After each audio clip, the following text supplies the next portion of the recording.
This recording was made by Andrea in an intermediate class. The recording was done live in class, and it's very impressive that the transcription has got such a small number of errors in it.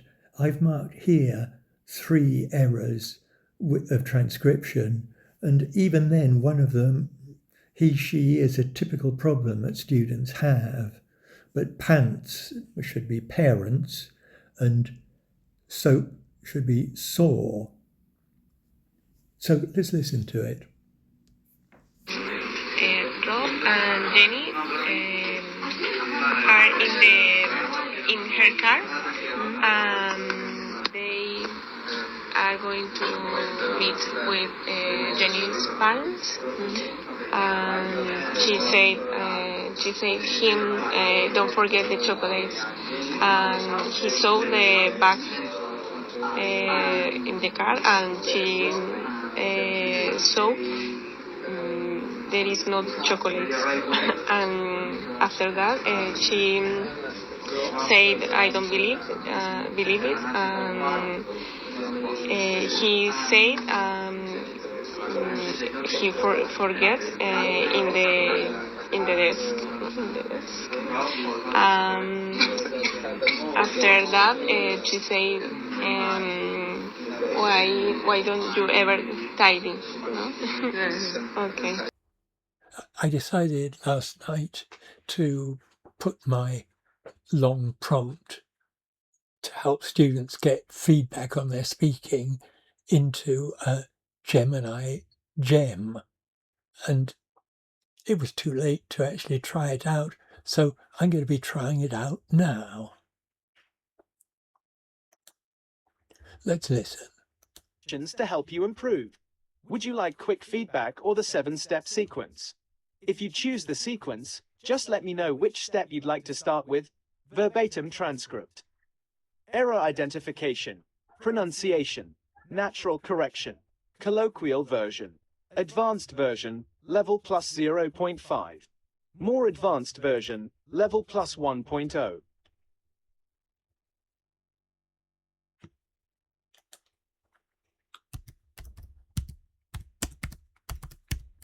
I'm going to go through all of them, so I'm going to go quick first.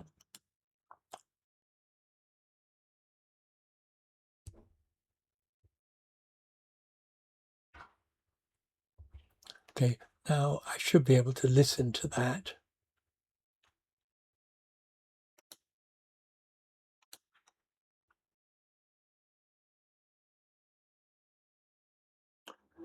Okay, as has happened many times before. Great. Let's start with quick feedback to give you a high-level look at how you did. I had to click on listen twice to actually get it to work. Overall performance. You did a good job telling the story. You used the past tense consistently, which made the sequence of events clear. Your pace was steady, and you communicated the main points of the situation effectively. Key observations. Verb tense. You correctly used past tense forms like said, saw, and forgot. Clarity. The story about the car ride and the forgotten chocolates was easy to follow. Flow. You used after that and to connect your ideas, which helped the story move along. Small tweaks for next time. Prepositions.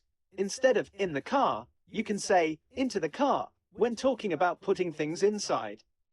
Subject-verb agreement. Watch out for small slips like she say him should be she said to him. Vocabulary.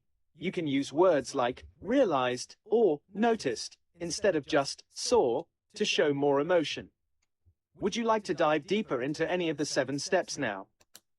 And I won't listen to that. I'm going to do all of them.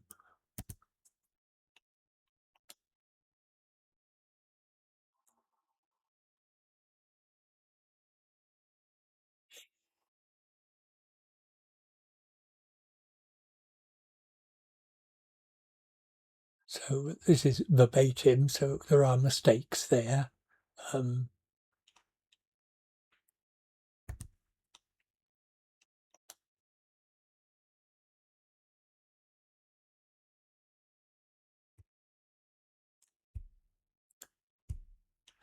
you'll notice that everything's a bit more colourful than with an ordinary Gemini prompt.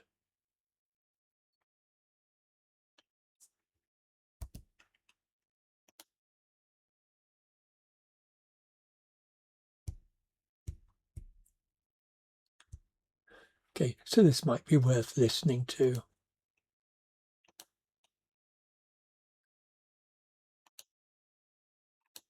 Let's focus on pronunciation.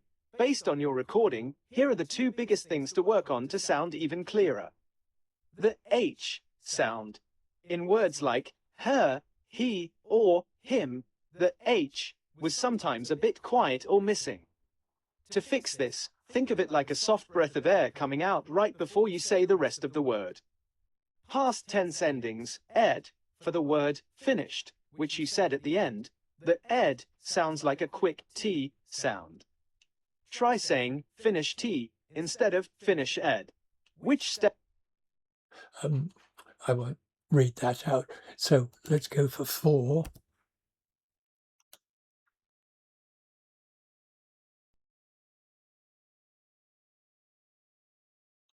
And once again, we'll listen to that. So I've clicked on listen once, clicked on listen twice. Let's look at a natural correction. This version fixes the grammar and flow while keeping the language simple and easy to use in a real conversation. Natural correction. Rob and Jenny are in her car. They are going to meet Jenny's parents. She said to him, "Don't forget the chocolates." He saw the bag in the car, but then she saw there were no chocolates inside. After that, she said, "I don't believe it." He said he forgot them on the desk. Then she asked, "Why don't you ever tidy up?" Okay, sounds quite nice.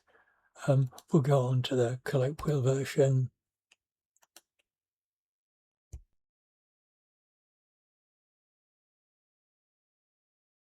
And we can listen to that. 2 clicks on listen, as always. Let's look at a colloquial version. This is how native speakers might tell the same story in a more relaxed, casual way. Colloquial version. So, Rob and Jenny are in her car, heading over to meet her parents. She tells him, "Don't forget the chocolates." He spots the bag in the car, but then she notices they're actually missing. Turns out, he left them on his desk. She's just like, "I can't believe it. Why's your place always such a mess?" 3 casual changes. Heading over, instead of just going, we often use heading over to describe traveling to a specific destination, like a house. She's just like, in casual speech, we often use be plus like to introduce a quote or a reaction instead of she said. Turns out, this is a great phrase to use when you're explaining the reason behind a surprise or a mistake. Which level would you like to try next? Advanced version, level plus 0.5. More advanced version, level plus 1.0. Well, we'll go for 6.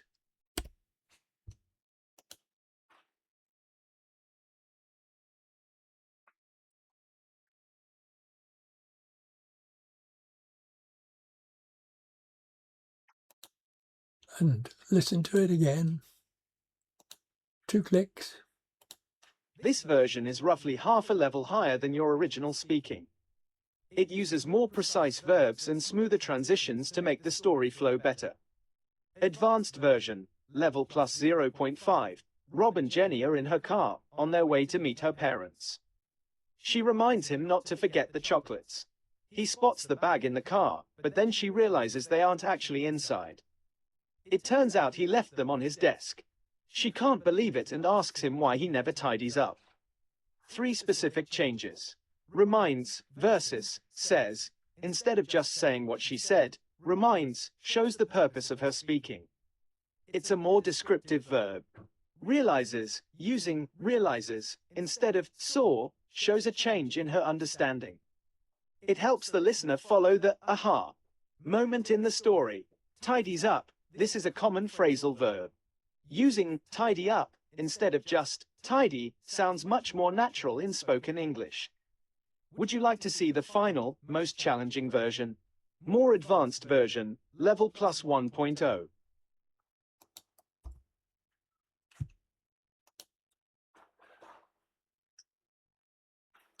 So here we are with the final version.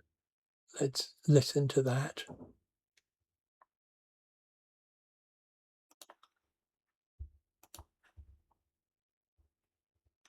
Oh, got to do it twice.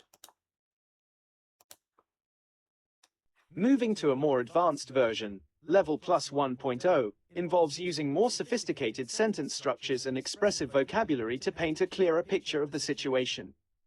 More advanced version, level plus 1.0, while on their way to visit her parents, Jenny reconfirms with Rob that he has the chocolates. Although he initially spots the bag in the car, Jenny quickly discovers that it's actually empty. It turns out he had unintentionally left the gift sitting on his desk. Frustrated, Jenny exclaims that she can't believe his forgetfulness and questions why he can never manage to keep things organized. 3 advanced changes. Initially, and unintentionally, using adverbs like these adds a layer of precision to the timing and intent of the actions, making the storytelling feel more professional. Discovers and exclaims, swapping basic verbs like saw or said for more specific ones helps convey the emotion and the reveal of the story more effectively. Complex sentence structure. Starting the story with a while clause connects the background action, driving, to the main event, the conversation, in one smooth, advanced sentence. We've completed the full sequence. Which of these versions felt the most comfortable for you to try saying out loud? Review a specific step again. Practice a new topic. Ask a question about one of the changes.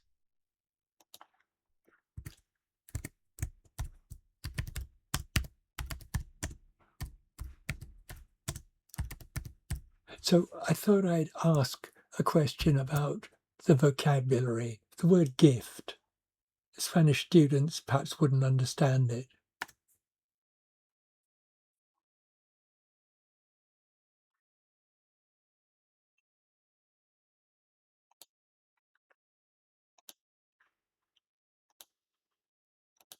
In this context, a gift is an item given to someone as a present. In the story you recorded, the chocolates were the gift intended for Jenny's parents. Let's explore this further together. Which of these interests you? The role of the gift, how forgetting the gift changed the mood of the story. Vocabulary connections, the difference between a gift and a present in daily conversation. Common expressions, why we say someone has a gift for something, like music or languages. Okay, so that was just a walkthrough of the Gemini gem that I set up last night, but only got to use this morning. I'm pretty happy with that.